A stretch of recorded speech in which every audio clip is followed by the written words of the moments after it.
Hi friends, I am Dr. B.V. Rao of Usha Clinic and founder of the websites qmedicaldoubts.blogspot.in and rakhavamedicaldoubts.com. Through these videos, I am providing the basic knowledge about the commonly occurring diseases, treatment and surgery details whenever necessary for the reference to for medical knowledge to general people and for reference to medicos. Today I am going to discuss about the hypothyroidism. Thyroid gland consists of isthmus and two lobes. It lies in front and on either side of the upper part of trachea and lamina of thyroid cartilage. Posteriorly, it is related to a recurrent laryngeal nerve which lies between the trachea and esophagus.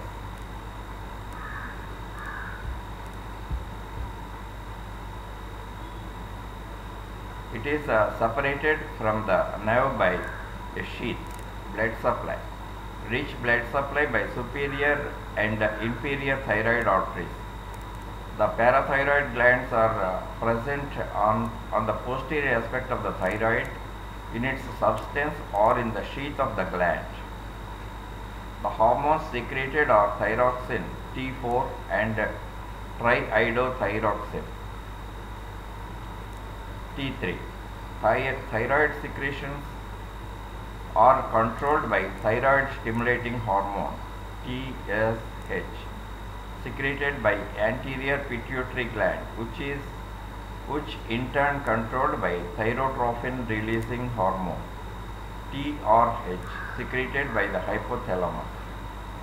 Calcitonin is another hormone. Hypothyroidism. Hypothyroidism means less functioning of a thyroid gland.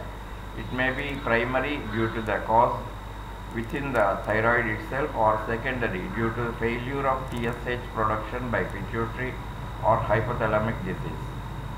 Hypothyroidism, when it is due to primary thyroid failure, is often associated with a myxedema, a thickening of the skin by deposit of mucinous material, giving the patient a characteristic appearance.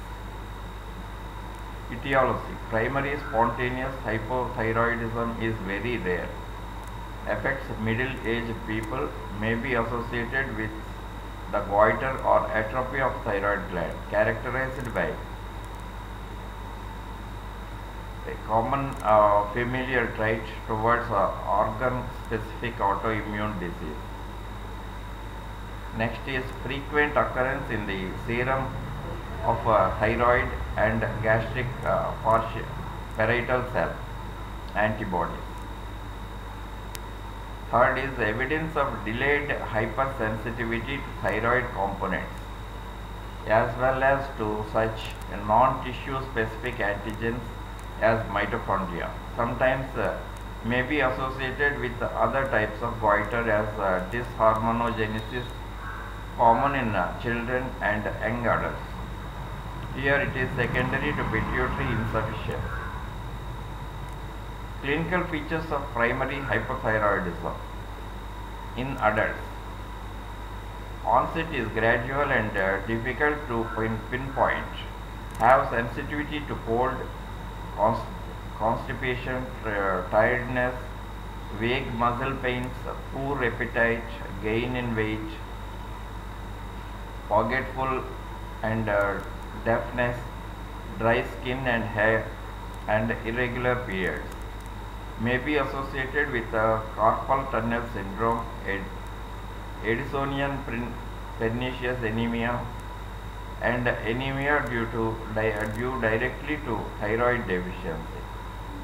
In advanced case, the face is swollen, puffy eyelids, thick lips, and enlarged tongue. Sweating is absent and the skin is pale and flax on rubbing. Speech is slow, husky, and monotonous. Signs. Pulse rate is slow, but if there is a cardiac failure, tachycardia is present. Angina and ECG findings of myocardial ischemia. X-ray shows heart is enlarged and there may be pericardial effusion, may be normotensive or hypertensive, myxodematous madness. Severe cases may show frank psychosis with delusion and coma. In very severe cases, failure to control body temperature is a lethal complication. Children, deterioration in performance in school, lack of interest in games, arrest or slowing of growth will precede the rest of the features. In infants, the defects leading to thyroid deficiency is genetic and are inherited as Mendelian recessive in heterozygous state. The child may be goitrous only, but in the homozygous state, both goitrous, cretinism may be caused by failure of development of thyroid.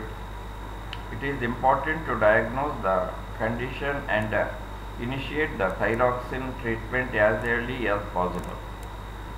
Thyroxine is important for the development of the brain.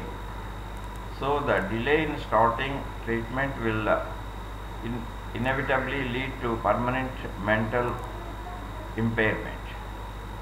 Diagnosis.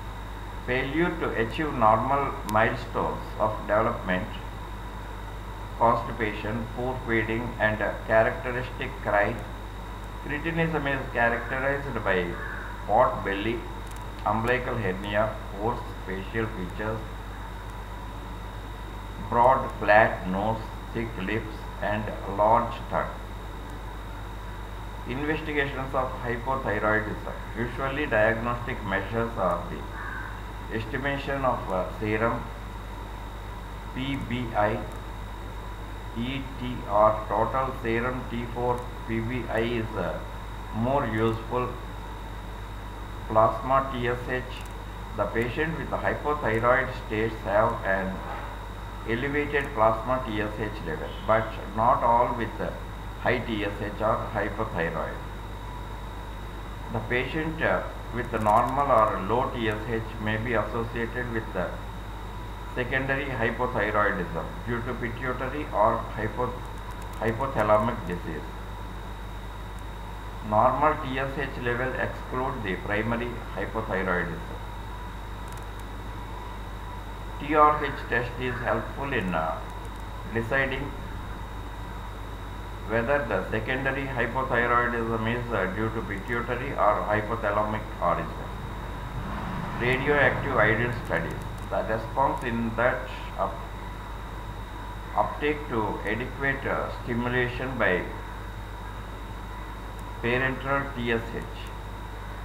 10 international units of bovine t.s.h on each of 3 consecutive days is a good index of the capacity of the gland to function.